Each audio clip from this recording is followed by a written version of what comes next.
Mark Arum on AM 750 and now 95.5 FM News Talk WSB. Welcome back to the show. 8:36, 24 in front of 9:45. Relatively chilly degrees on Peachtree. Mark Arum with you till 10 tonight. Inclement weather expected throughout the weekend. Keep it locked right here for Kirk Mellish's latest forecast. Continue our discussion on the Middle East and North Africa at 404-872-0750, 1-800-WSB Talk. Very happy to have joining us live now CNN international anchor Hala Gorani, who was in Egypt when everything went down with the revolution there. Hala, thank you so much for taking time to join us. Good evening. First off, your experience there, you were at the epicenter of one of the most historical events of our lifetimes. What was it like being at the center of such a huge story?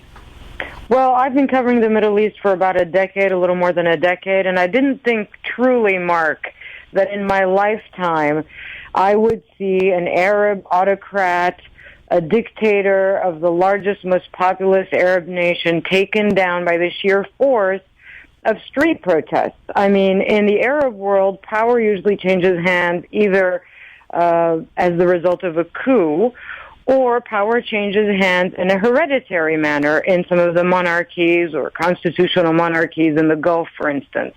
So this is unprecedented. Now, the first domino that kind of toppled to start this thing off was Tunisia.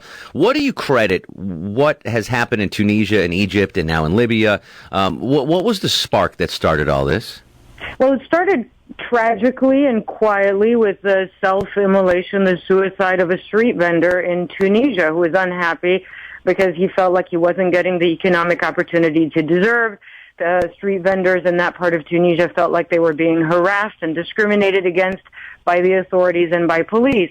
That was the initial spark several months ago. But little by little, social media, street protests, people started talking to each other. It started getting out of the country as well. Word started spreading outside of this very small nation of Tunisia. That set an example for the rest of the Arab world. They saw a longtime dictator in Tunisia forced to leave because street protests brought a government that seemed entrenched, that seemed absolutely unmovable down.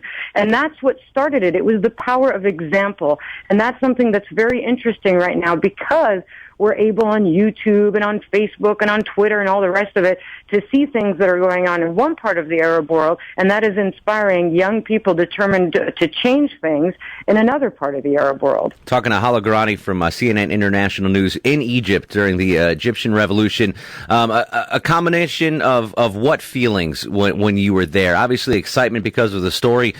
Did you ever fear for your safety, Hala? A little bit. I mean, there were a few hairy times, I have to admit. There was one time when I was sort of a little bit roughed up when, I don't know if you remember, there was this completely surreal scene in Tahrir Square with horses and camels kind of charging in, right? I was kind of in the middle of that. So I was kind of slammed up against a fence. I was threatened by a few of the protesters on the Mubarak side. This was, of course, before he stepped aside. And then I was with Anderson Cooper at one point in a car. I believe it was the next day, and that's when I got a little bit more scared for my safety. Our car was surrounded by a bunch of pro-regime thugs. They started hurling rocks at us, and it shattered one of the windows. Thankfully, I had my carry-on bag with me. I never thought my carry-on bag would kind of sort of protect my head. I never thought I'd use that as a shield, but it's what ended up happening. We kind of got out of that melee, thank goodness. But yeah, there were a few times when journalists were truly deliberately targeted, and we saw more tragic and definitely more violent cases with some of my other colleagues on the ground as well. I was absolutely glued to CNN's coverage, and a credit to the organization that can cover a story like this that doesn't happen on our land, that happens, thousands of miles away. I got a quick question for you, and maybe you can't answer me this. There was one night where you and Anderson Cooper were at an undisclosed location because you were fearing for your safety, et cetera, et cetera. I don't want to reveal the location, but was that a home, an apartment, a business? Where were you? Oh, we can say it now. We were in a hotel room, and this was the day our car was attacked. So many of the foreign journalists were staying in the same hotel. We were moving hotels, in fact, from one to the other. And the reason we didn't divulge our location that day is because we were concerned that some of the pro-regime elements would come find us. So we were afraid that if we broadcast on the balcony, and television requires very bright lights at night, so it would have been very obvious from the street where we were. So we decided to broadcast from the hotel room. We kind of hunkered down a little bit. We had one tiny little camera because the rest of our equipment was several miles away, and it was too dangerous to send it in a car, even with a local driver. So that's where we were that night. I think a couple of nights in a row we did that.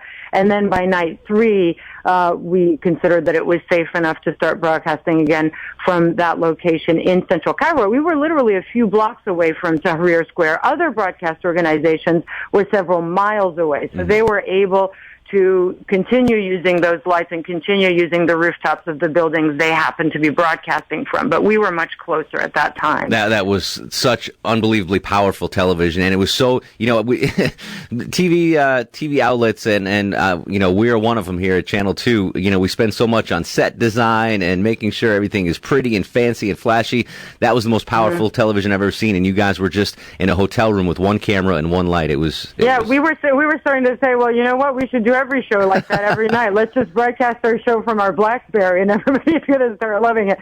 But yeah, you're right. I mean, I think the reason viewers connected with that particular set of programs is because we weren't trying to make it fancy, and we were really genuinely showing viewers just how dangerous, and in many cases, as far as some of my other colleagues, how fearful some of us were. I mean, at the hotel, I didn't do it because I should have probably, but some of my colleagues changed their names. They had those who are well known across the region change their names because they didn't want anybody going up to the hotel reception and asking for a specific name of someone they'd seen on air. So, that made it a little bit safer. That made some of my colleagues feel a little bit safer. In hindsight, I probably should have done that as well, but I didn't. I was kind of, sort of with my colleagues and the camera people and the producers in the room putting that show together, trying to prepare for the show. Hala Gorani from CNN International was in Egypt during the revolution there. I want to ask a quick question, and maybe you can or can't answer this, but for the last 30 years, we in the United States have looked as Egypt and President Mubarak as an ally. And all of a sudden, that attitude shifted, and he wasn't being viewed as an ally or a friend, and the word dictator was thrown out. Why wasn't that word used in the last 30 years by the U.S. media? We used it. I mean, on CNN International, we used it. You can use the term autocrat. You can say that it's a strongman regime. You can say it's a police state. All those things are true. But the fact of the matter is the United States has funded over the last several decades militarily and economically this country and has very close economic and diplomatic ties with other very dictatorial and autocratic regimes in the Middle East. Saudi Arabia is one example. Other regimes as well. There is no true functioning democracy in the Middle East unless you count Israel. The Palestinians might disagree with that, but unless you count Israel, you don't really have functioning democracies. You have a set of countries, Syria, Iran, and others that are considered U.S. Adversaries, and then you have a set of countries like Saudi Arabia, Egypt, Jordan, and others that are considered U.S. allies. Why that term isn't used in mainstream U.S. media, I can't tell you. On CNN International, we certainly don't shy away from calling an autocrat and haven't. That is something that's interesting, and it's something that's worth studying, I think. As far as journalism students and people are concerned, what terms you use to describe leaders when they are the same brand of leader in both countries, depending on whether the U.S. is an ally or not. Yeah, absolutely. Hal, if you don't mind, can I take a question or two from a caller, because I'm excited to have an expert on the region on the air, and the folks have some questions. Sure. Okay, we'll start with Marcus. Marcus, you're on the Mark Arum Show. What's your question? How you doing, Mark? Excellent. Nice to meet you both. My question is, why is it that Saudi Arabia isn't more involved with the process of peace in the Middle East?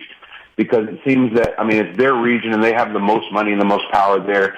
And it's kind of like, Saudi Arabians coming over to work on Cuba when Cuba gets out of line for America. It's like we always go to police somebody else's state, and it's way over on the other side of the world where there's another power there that's not really doing anything, proactively, it seems. Okay, so why aren't the Saudis more involved, Hala? Well, some Gulf countries in the last, say, 5 or 6 years since the Lebanon war, the Hezbollah-Israel war, have started to involve themselves diplomatically a little bit more in trying to solve some of the major issues in the Middle East, especially the Lebanon-Israel situation. But you're right. Arab countries traditionally and historically, within the Arab League, for instance, have been rather toothless in addressing some of the major problems in their own region. And I think one of the reasons is because there is no history, as far as nation states are concerned, of cooperation. They usually, at the end of an Arab League meeting, nobody can agree on anything except, for instance, their policy against Israel, or how they feel about Israel, or how they, in terms of statements and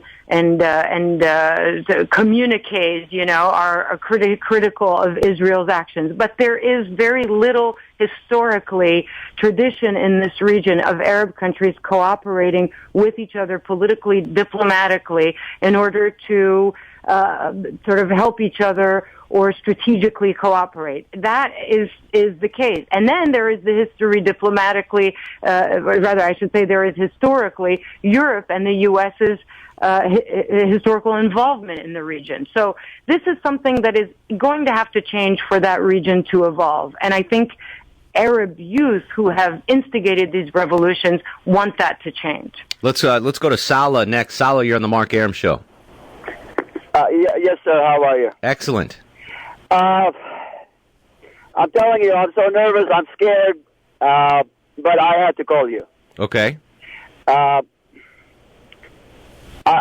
can explain fear. I can describe fear. I can define fear. I've been in this country for over 31 years, and I'm shaking right now by calling you.